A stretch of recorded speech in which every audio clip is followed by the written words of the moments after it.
Hi students, how is everyone doing? We had a decent break since our last lesson, right? So I hope you all have revised everything. This break did, just a second, yeah. This break did not mean that you would forget everything we studied. This break was meant for you to revise everything so that you're ready for some advanced topics. So of course, multinomial theorem is something we've already done, which means if you have revised it properly, all the previous lessons, then you are going to find this very easy because I have already covered it. But I just thought that we should cover it properly one more time, and then we are going to understand pigeonhole principle. It's a very simple principle, bache, but that is something I learned in IIT. Yes, so that is something that they teach at IIT. You are going to be learning here.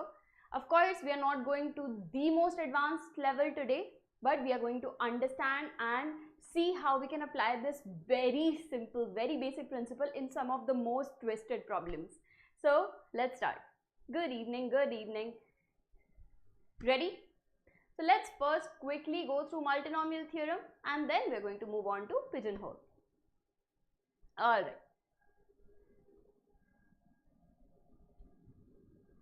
So multinomial theorem, if you remember, we solved this problem. We had 10 mangoes and we had to distribute those 10 mangoes among 3 students, right?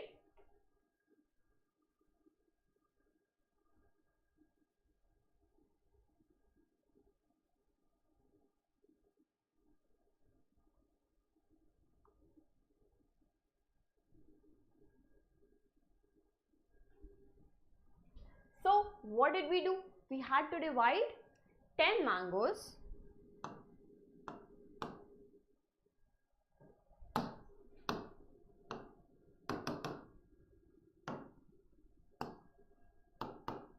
among 3 students. That means we needed to partition these 10 mangoes into 3 parts such that the sum is 10. Now any one of them could also get 0 mangoes, which meant if I made the partition in this manner, then the first student gets 0, the second student gets 2 and the third student gets 8. So basically we had to arrange these 2 partitions that will divide it into 3 parts and we will have our solution. So how many ways we can arrange this? We have 10 mangoes and 2 partitions. So 10 plus 2 factorial divided by 2 for the 2 identical partitions and 10 for the 10 identical mangoes, which meant 12C2. Correct? This is what we did. Another way to solve this same thing was using multinomial theorem. So let's see what multinomial theorem is. Multinomial theorem is a theorem which we use to solve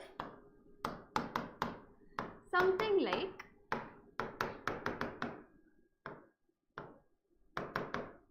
this problem, right? We have R variables. These variables can take certain values, certain integral values, and their sum has to be equal to n. So what did we do? Let's say we go back to our mangoes problem. That meant we had number of mangoes that we give to the first student, number of mangoes that we give to the second student, and number of mangoes we give to the third student. The sum should be 10. Now all of these can go from 0 to 10, right? This is what we can do. Each of them can get 0, 1, 2 or up to 10. That is the only possible values of x1, x2, x3. So how did we solve this? Using multinomial theorem, which was we have to find the coefficient of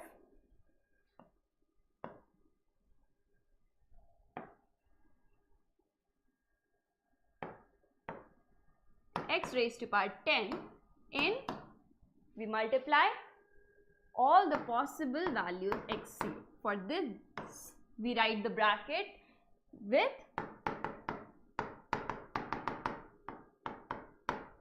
now this is the bracket for x1 because it can go from 0 to 10, so it can take 0 value or 1 value or 2 value up to 10 values. Similarly for x2 and for x3. So we multiply it 3 times, right? I hope all of you remember how we actually derived this.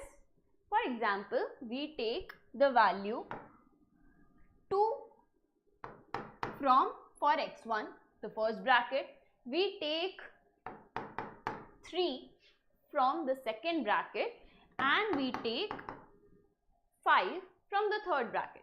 Now they will multiply, each of them will multiply with each other and give one unique term. This is x raised to power 10. This is adding 1 to the term x raised to power 10. We are counting how many such x raised to power 10 terms will be there once we multiply all of these 3, right? We are counting the number of x raised to power 10 terms in this expansion. Now, this is one such term. When we take 2 from here, 3 from here, 5 from the third bracket.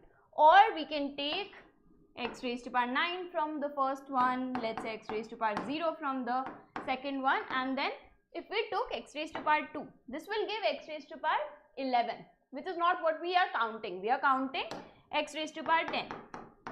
These will also give x raised to power 10. So this is also counted as another one.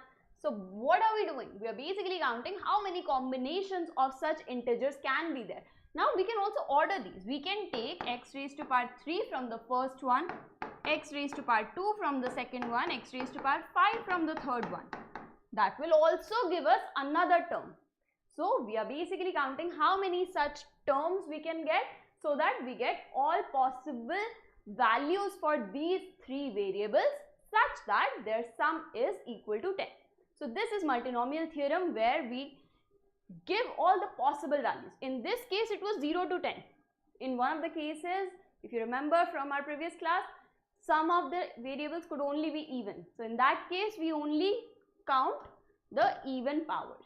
So we basically put all those numbers, all the possible values, possible integral values in the powers, and we write them down as a sum for each of these variables, and then we multiply them, and we have to find the coefficient of x raised to power 10, that is x raised to power n.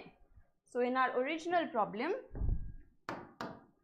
we have to find coefficient of x raised to power n, right? Now a very important thing that we need here is, what is x raised to power 0 plus x raised to power 1 up to x raised to power 10?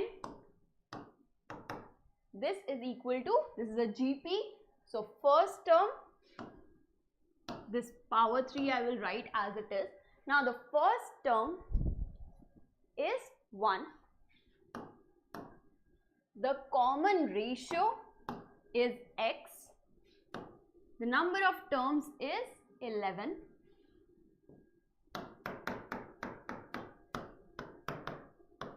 So this is the sum of the GP, right? First term, 1 minus common ratio raised to the power total number of terms divided by 1 minus common ratio, which is equal to 1 minus x raised to power 11 cube and 1 minus x raised to power minus 3. We need coefficient of x raised to power 10 in this, which means we will have 4 terms here, right? We get 1 minus x raised to power 33 minus 3x raised to power 11 plus 3x raised to power 22. We know a minus b whole cube, but let's say even if we did not know, let's say it was a minus b whole raised to power something, we will only get higher powers of x raised to power 11, right? It can only, the least power available other than 1 is x raised to power 11, which is already greater than x raised to power 10, and this will only give positive powers of x. So that means we can only, after multiplying, get even higher powers of x. What did we need? We needed x raised to power 10. We cannot get 1 by x in this. So that is why we will ignore all of these and only take 1. So from the first term, we only take 1. So that means now we multiply 1 with this, and whatever the coefficient of x raised to power 10 is there in this term will be the coefficient of x raised to power 10 in our entire expansion, right? So that means our new problem becomes coefficient of x raised to power 10 in 1 minus x raised to power minus 3. How do we calculate that? We have to remember this.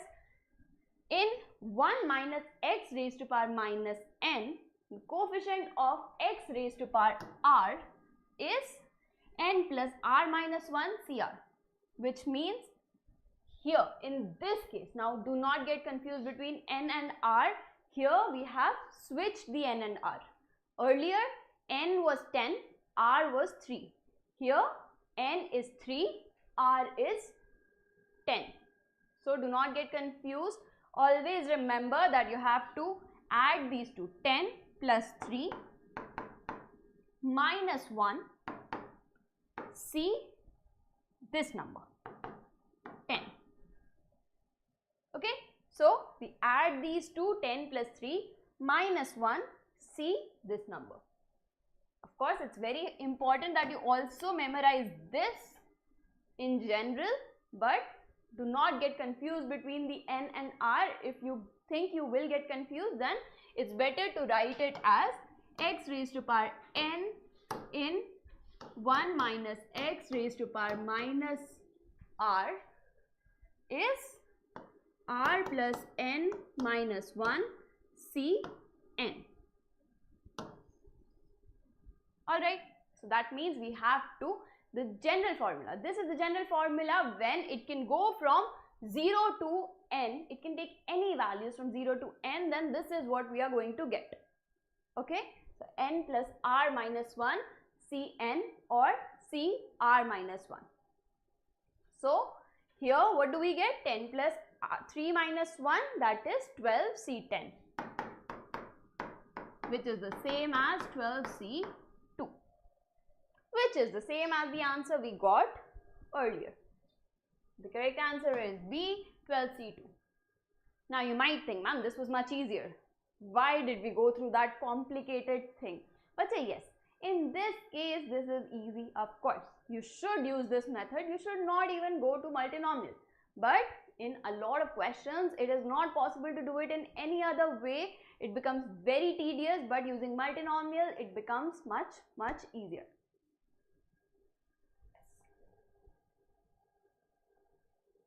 So this is the last lecture that we are going to do for the theory.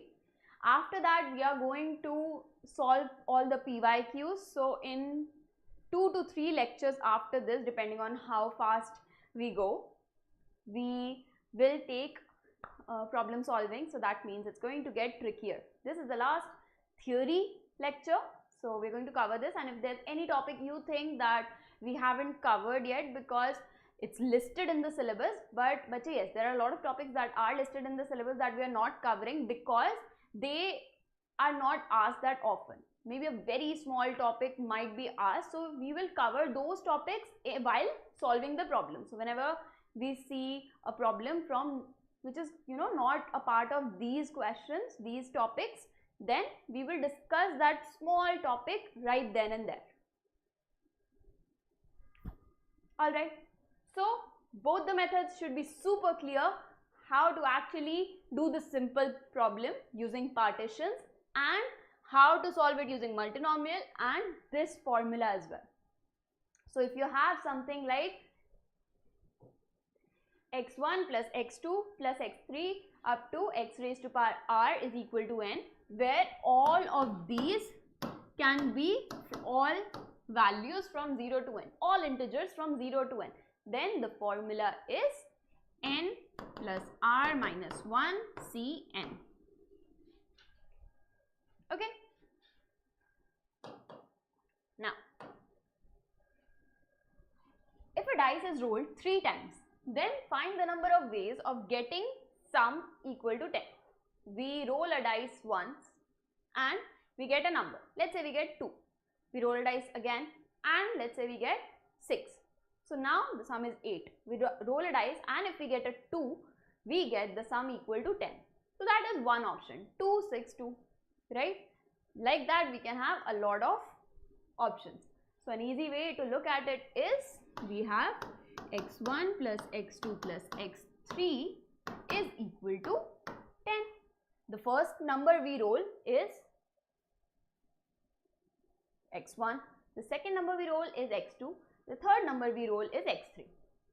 But now these are not going from 0 to 10. When you roll a dice, it will only go from 1 to 6, right? So now we need the coefficient of x raised to power 10 in x raised to power 1 plus x raised to power 2 up to x raised to power 6 whole raised to power 3. Let's simplify this. So we have first term into 1 minus common ratio raised to power number of terms divided by 1 minus common ratio whole raised to power 3, which is equal to x cube 1 minus x raised to power 6 cube 1 minus x raised to power minus 3. Now we are looking for coefficient of x raised to power 10 in this. That means we are looking for, we get x cube definitely from here. So we have to look for x raised to power 7 in the remaining expansion. So we need x raised to power 7 from here such that the product is x raised to power 10. So our new problem is x raised to power 7 in 1 minus x raised to power 6 cube 1 minus x minus 3. Now we get an x raised to power 6 which is smaller than 7. Now we're not going to ignore all of the remaining terms. Now we have to consider x raised to power 6 as well. We won't consider the other ones, right? We will consider 1 and minus 3x raised to power 6. We will not consider x raised to power 12 or x raised to power 18 because that's greater than 7. But this 3 into x raised to power 6, that is something we have to consider. And then we have 1 minus x raised to power minus 3. Now, what is our problem? We need coefficient of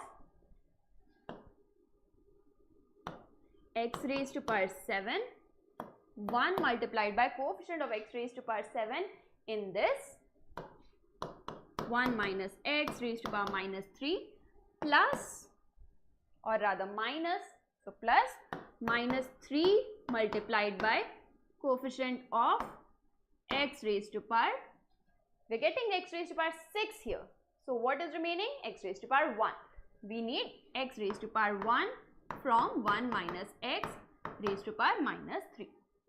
So that will be our final coefficient of x raised to power minus 7. Okay. So what is coefficient of x raised to power 7 in this? That is equal to 7 plus 3 minus 1, 9, C 7 minus 3 into 1. 1 plus 3, 4 minus 1, 3, C 1. So let's simplify this. 9 into 8 by 2 minus 3 into 3. So 9 into 4 minus 9 is equal to 9 into 3, which is 27.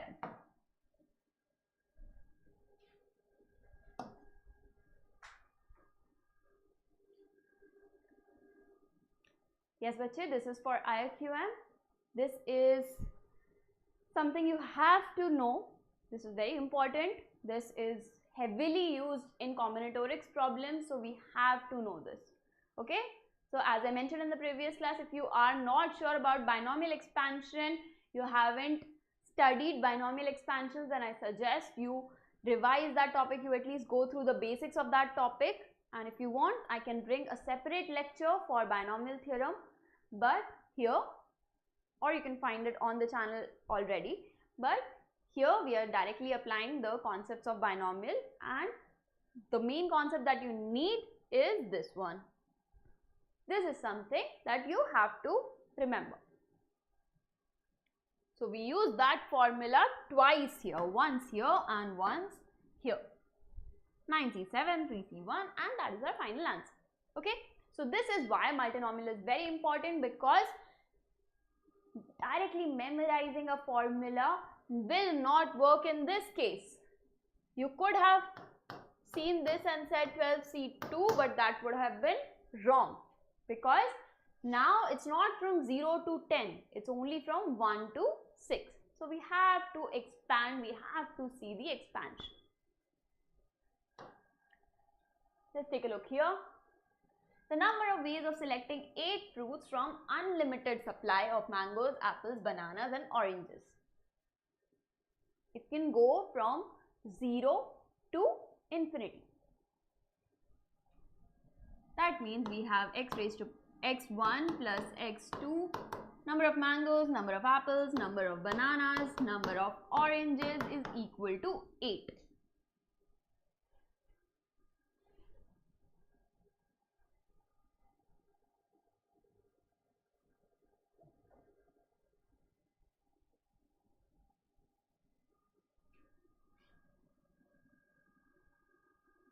How will we do this?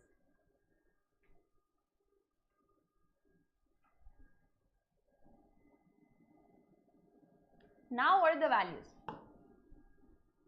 We have an unlimited supply of mangoes, apples, bananas and oranges, and we have to select 8 total fruits. That means if we select, let's say 0 from here, 0 from here, 0 from here, then we have to select 8 oranges. Like that we have to find combinations. Maximum, the minimum value can be 0, maximum value can be 8. It cannot be more than 8, otherwise we would have selected more than 8. So this looks like our previous problem, right? What does that give? 8 plus 4 minus 1, C, 8. So that is 11C. 8, which is 11 into 10 into 9 divided by 3 factorial, which is 6. So 5, 3, 15 into 11, 1, 6, 5. So you have to know how to identify when we can use the formula directly and when we cannot. When we can use all values from 0 to 8, then we can directly apply the formula. If you want, if you don't want to memorize a formula, if you like me and you prefer doing it the entire solution and not using a direct formula, because maybe you remember the formula wrong, maybe you are not sure that can we apply the formula, will it give the right answer, let me quickly derive. So you can also do that. It's up to you. So you get x raised to power 0 plus x raised to power 1 up to x raised to power 8 and whole raised to power 4. So using the same derivation as we did before, you will reach the same answer. Alright. Now, the number of terms in the expansion of x plus t plus 2z whole raised to power 8. That means if we add the like terms, we expand it entirely and then we add the like terms. If we get x squared t raised to power 6, z raised to power 0, then we will add all of these terms and we will get one single term in the end, which means the like terms will be counted once. So how many ways we can form such terms? We know that the entire power is 8.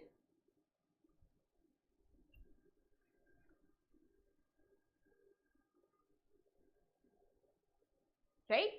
So that means we are multiplying x plus t plus 2z, x plus t plus 2z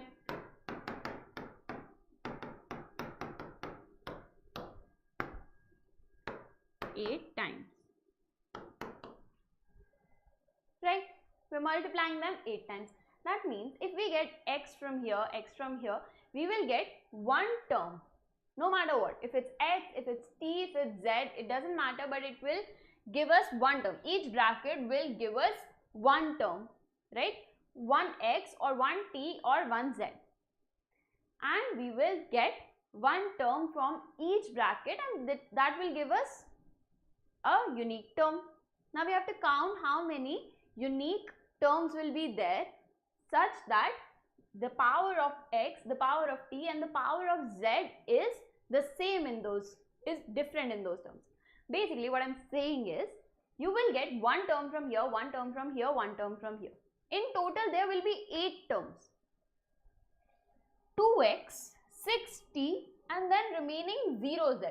The sum of powers here will be 8 because we got 2x from somewhere, we got 6t from the remaining brackets and then no z because we have taken one term from each of the 8 brackets.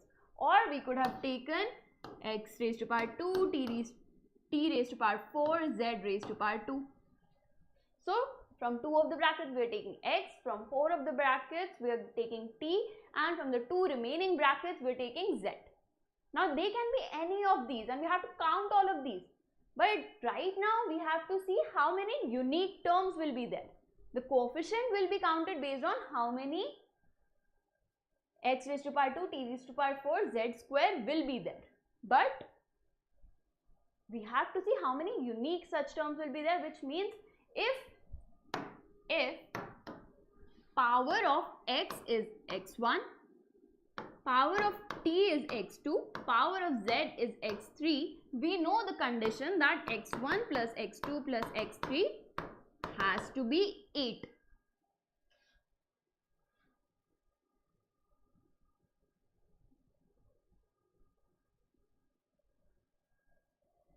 Right?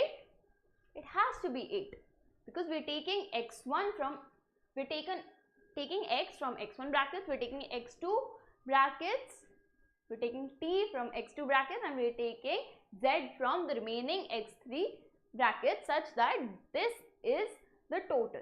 So now this is a previous problem. Why? Because each of these can be 0 to 8. We can take x from all 8 brackets or we can take 0x. We cannot take any x and we'll do the multiplication from only t's and z's, right? So 0 to 8 is possible for all of these 3, which means we can use our formula 8 plus 3 minus 1 C8. That is 10C8, which is 45. So this is how we have to simplify. Again, bachche, right now we know which chapter, which topic we are studying, but whenever we see a new problem, we have to identify how to actually solve a question. But very often you will see a statement like this. We are thinking, forget about the topic we are doing, and we look at this problem and we know, okay, this is also possible, this is also possible. That means the entire sum has to be 8. The values can be anything, but the entire sum of all the 3 powers has to be 8, which means it will follow something like this. And looking at this equation, it should be immediately clear to you that this is a problem from multinomial theorem.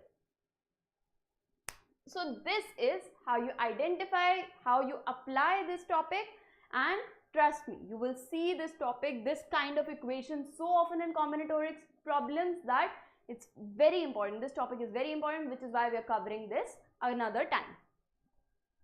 Now, try this one.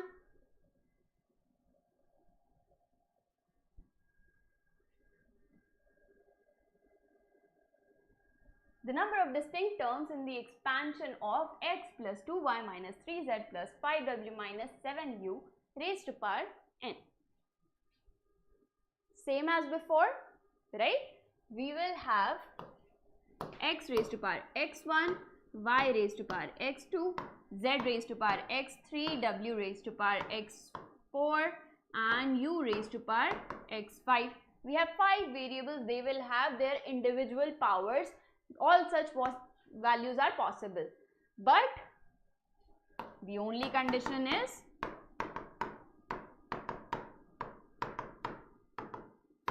this has to be equal to n. The number of the total sum of all these powers has to be n.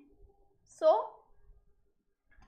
again, x1 can take values from 0 to n, x2 can take values from 0 to n. So, now this is the same problem, n plus 5 minus 1 Cn, which is n plus 4 Cn or n plus 4 C4.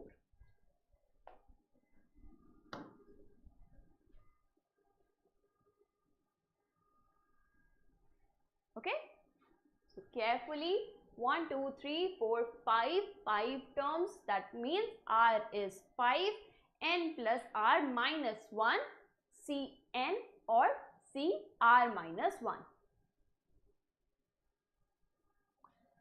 So with that, we are done with multinomial. We have seen more applications earlier. That's why I did not repeat all those problems. You can just go back to that lecture and go through those problems again.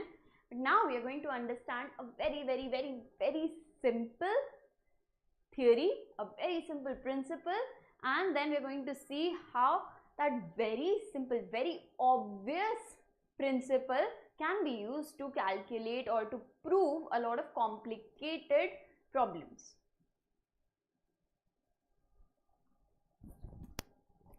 Okay, so let's start. What is pigeonhole principle? Pigeonhole, the name says there are pigeons and there are certain holes.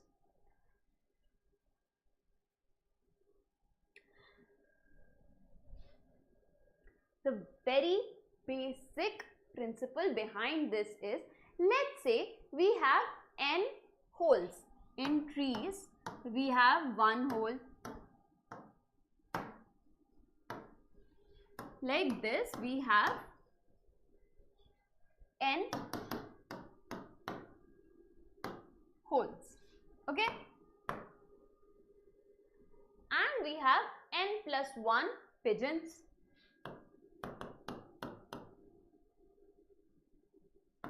Now, every pigeon wants to sit in at least one hole. I mean, they want to sit somewhere.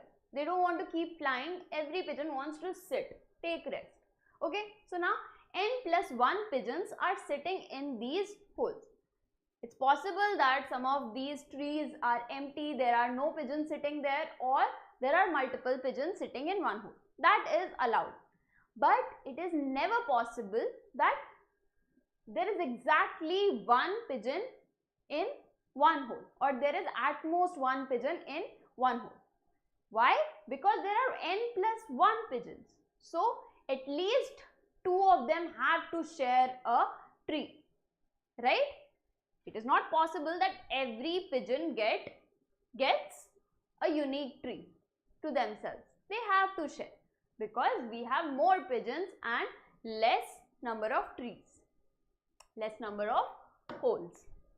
So that is the entire concept. Yes, that is it. If we have more objects to place and less places for them, then some of the objects have to share the place. Easy, simple.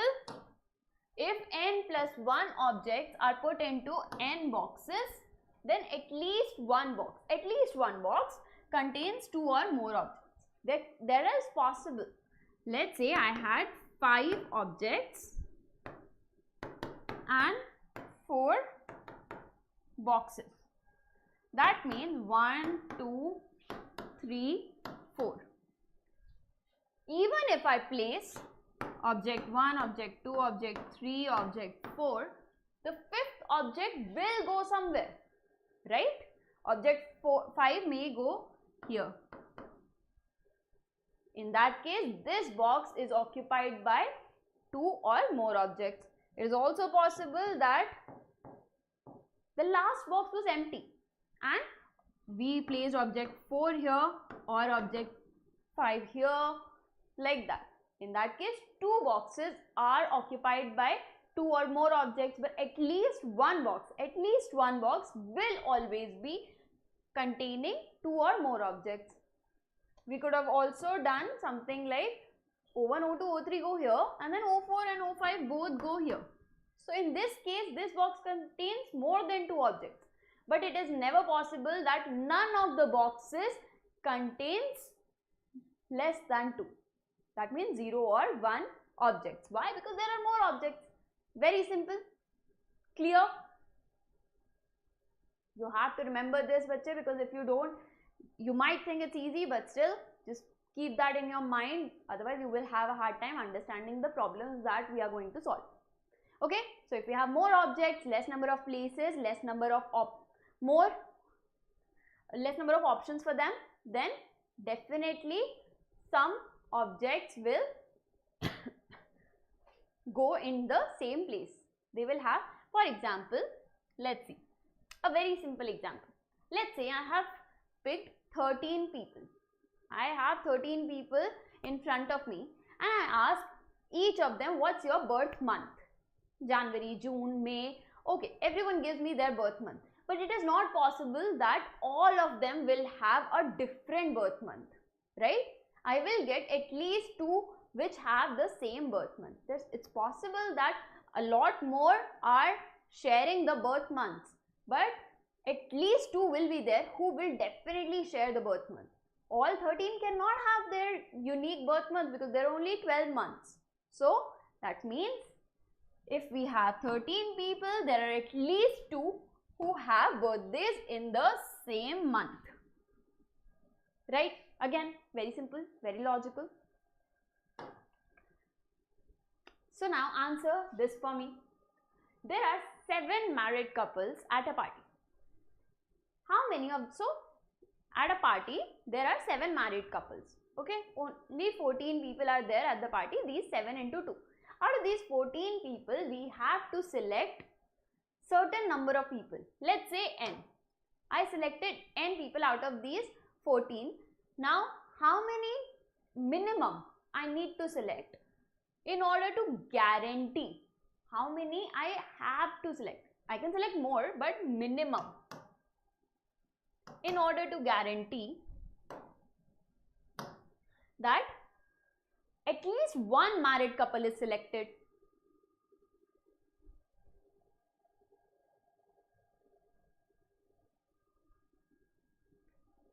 Eight. Very good. Because if we select, how do we actually think of this?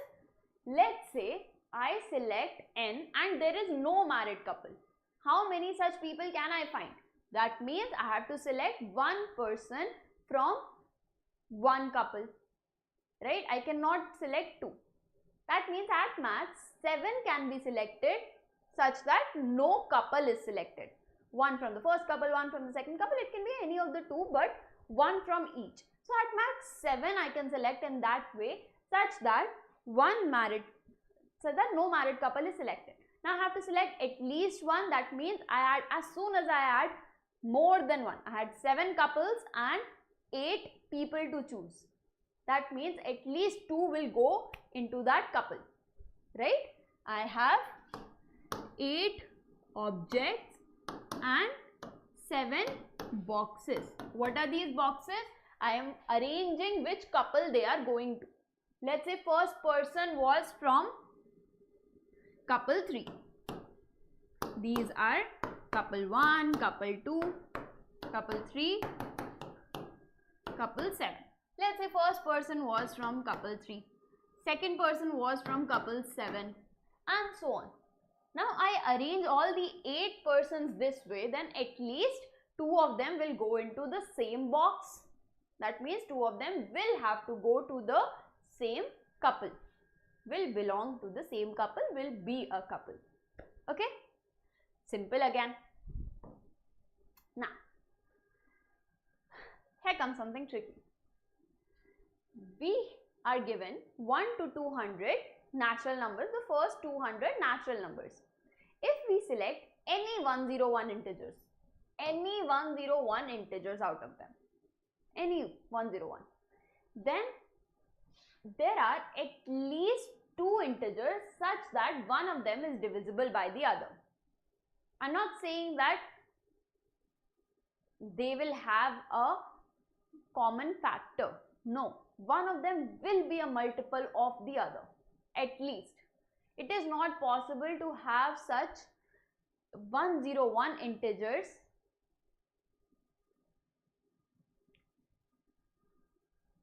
such that no two integers are divisible by each other.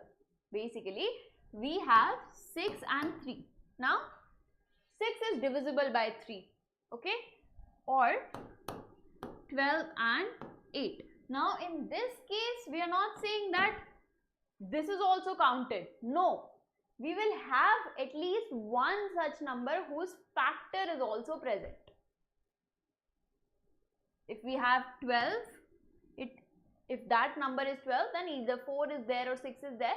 At least one such pair will be there such that if A comma B is the pair, that is A is divisible by B or B is divisible by A. Now, it's a bit tricky, it might be a bit complicated. You have to listen very carefully. I will explain in detail and extremely slowly. So, try to follow every line, every step I mentioned. Okay?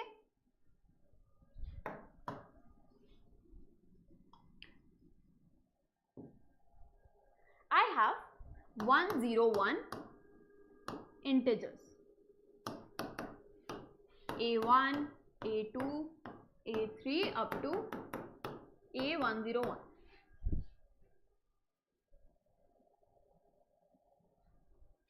Right? I have 101 integers with me and I name them, I give them a variable.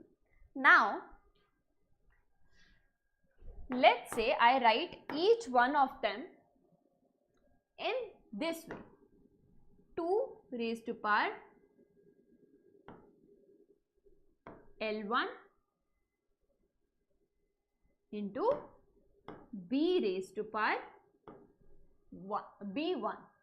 I write this as this. What does that mean? I take as many 2's as I can take out of A1. For example, if A1 was, let's say, 72. How many 2's can I take out of this? 3. 2 raised to power 3. What is remaining? An odd number. If I have an even number remaining, then I will still take out that 2 until I have only odd number present with me. So we will write this as 2 raised to power 3 into 9. Okay? If we have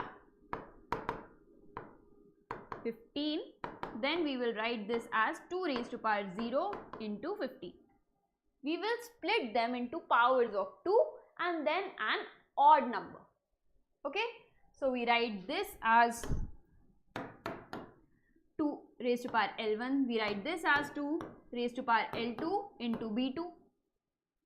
And like this, 2 raised to power L101 into B101.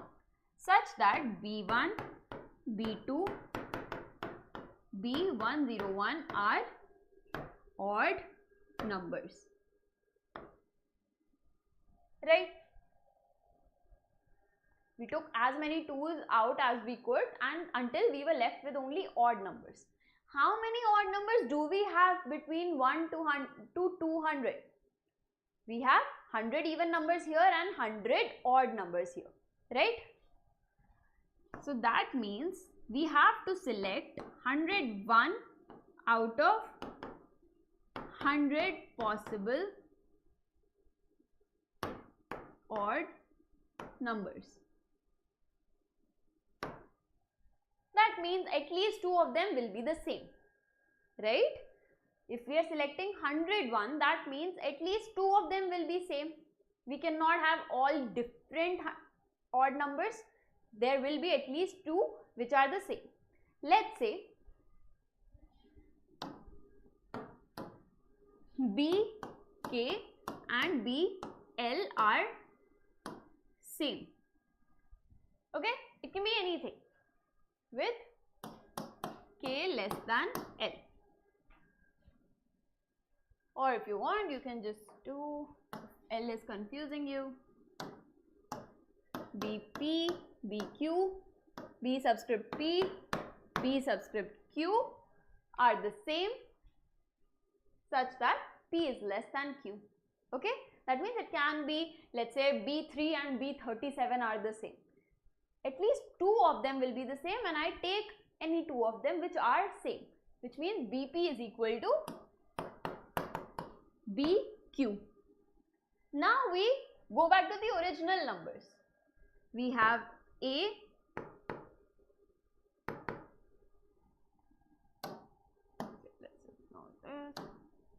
AP is equal to 2 raised to power LP into BP. AQ is equal to 2 raised to power LQ into BQ. Right? That is how we can write AP and AQ. Now these are the same. Let's say this is equal to B. Okay? So that means this is equal to 2 raised to power LP into B, 2 raised to power LQ into B. For example, let's say BP is equal to BQ is equal to some odd number which is the same. Let's say that is 17. One number is 2 raised to power something into 17. Another number is 2 raised to power something into 17. Let's say that something is, it can be anything, 3 and 7. Can be any two numbers, right? We took some, although this might have gone above 200, but okay. Let's say this was 0 and this was 2. Okay. Now we have whichever one is larger. Okay. Let's say the second one was larger. That means LQ is bigger than LP. So if we divide, if LQ is greater than LP, then we divide AQ by AP. Then we get 2 raised to power LQ minus LP, which will be an integer because LQ is greater than LP. LQ minus LP will be positive, 2 raised to power positive or non-negative. Actually, they will have to be different, so it will be positive, which means 2 raised to power something positive. It will be an integer. Okay, I know it's a bit complicated, but if you understand, if you really try to understand, which I think you should, otherwise you will have a hard time understanding maths. So if we, again I will repeat the entire solution very quickly now. We took all 101 integers and we took all the 2's out of them until we only had odd numbers remaining. We had 100 odd numbers with us. We had to select 101 out of them, which meant at least 2 of them will be the same. Let's say that was BP and BQ. That means AP is equal to, let's say BP and BQ are equal to B. AP is equal to 2 raised to power LP into B. AQ is equal to 2 raised to power LQ into B. If, let's say second one is larger, if the first one were larger, we would divide AP by AQ. So whichever one is larger, we divide that by the smaller one and we will always get an integer, which will be equal to 2 raised to power difference of LP and LQ.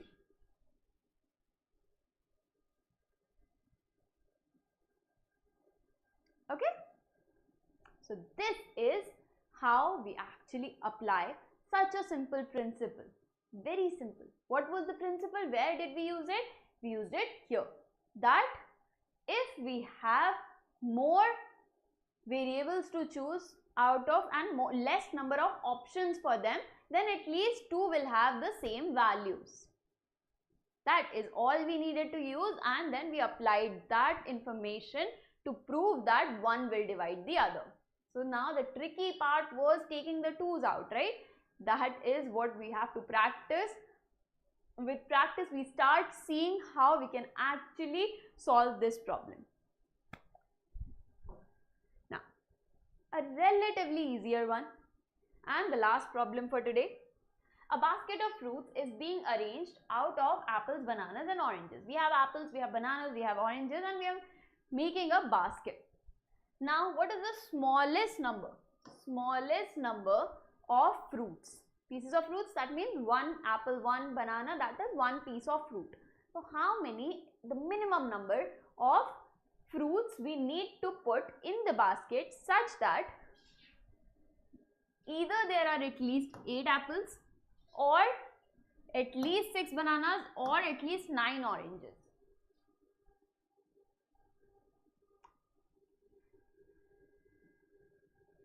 I know, bache, this is a tricky topic. If you're having a hard time understanding this, I suggest that you watch this video again because I've already repeated it a lot of times. So just go back to the video, go back to the previous question, listen to the solution, pause it, think about it. That is how you're going to understand. It's a very difficult level topic for sure, but if you're able to understand it, it's amazing if you can follow, because in the end it is very simple, right? More objects, less boxes, of course, at least 2 will go to the same box. Simple concept. How to apply is tricky. Yes, for that you have to understand. I cannot make you understand after a while. I can only explain, but understanding part is your responsibility. You have to think. I cannot make you think. Okay? It's an English course, bache. That's why I cannot speak in Hindi. I will definitely bring a Hindi course as well. But this is purely in English, as you can see. You should have been able to see in the title, but yeah, it's an English course. Alright. Anyone? Even if you're confused by the previous question, that's okay.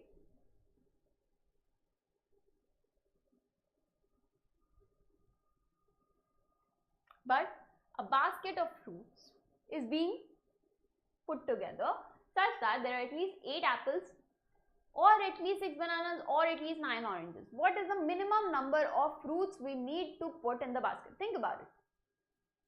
What is the minimum number of fruits we need to put in the basket such that there are at least either 8 apples or at least 6 bananas or at least 9 oranges? At least one of them has to be true. Let's say none of them is true. Let's say the opposite. Let's look at that. Okay? So this is how we solve it. We look at the opposite. What will be the opposite of this? At max, at most, 7 apples and at most 5 bananas, because if we have 6 bananas, then our condition is satisfied. We want the opposite. At most 5 bananas. We have maximum 7 apples. That is the maximum we are taking apples, because as soon as we took 8 apples, our condition is satisfied, and looking at the opposite of it when this condition is not satisfied. So at most 7 apples, at most 5 bananas, and at most 8 oranges. That means 7 plus 5, 12 plus 8, 20. We have 20 fruits. That means if we had to select 20 fruits, we could have assembled it in such a way that this condition would not be satisfied, right? If let's say this number, I needed to put together a basket of 20 fruits, then I can form it, I can put it together in such a way that it has 7 apples, exactly 7 apples, exactly 5 bananas and exactly 8 oranges. In which case, this condition is not true. So, at least 8 apples need to be there, or at least 6 bananas need to be there, or at least 9 oranges have to be there. Which means, as soon as I add 1 to this, I need to put together now a basket of 21 fruits. Let's say I did not make this true. I put 7 apples. I put 5 bananas. This is also not true. Now how many oranges will I have to put? 21 minus 12, 9 oranges. And then this is satisfied, then our condition is satisfied. Or if we did not put 9 oranges, I put let's say 6 oranges and 4 bananas, then I have selected 10 fruits. The remaining 11 will come from the apples. So at least 8 apples are selected. That means we will check the opposite of it, the maximum we can do without making this true. The maximum number of fruits we can put while keeping this condition false. So when will this condition be false? When there are less than 8 apples and less than 6 bananas and less than 9 oranges. So this is the condition. The maximum we can do is this, which is 20 fruits. So as soon as you add one fruit to it, as soon as you add one more fruit to put in the basket, then one of these will be true and our condition will be true. Very logical, right? This is not something you have to memorize, bache. If you have been memorizing maths, if you have been memorizing formulas, then you will have a hard time understanding advanced topics. So I will repeat again and again, never memorize maths. That is not what you're supposed to do. Yes, of course, it helps to memorize certain formulas, but it will definitely help if you understand the derivations. We have to understand where every formula is coming from, every logic behind problems. So again, this is very easy, bache. Just have to think. Once you start thinking, this should be simple to understand. Yeah, it makes sense, right? If we have to select 21 fruits, one of them will have to be true. So this is how you have to look at such problems. We look at the opposite when this condition is not true and we add 1 to that. So yeah, I think this was easier to understand than the previous one. I know. As soon as we add variables instead of fixed numbers, I know it gets tricky for a lot of students, but if you think about it, maybe use examples to think, you will get a better understanding.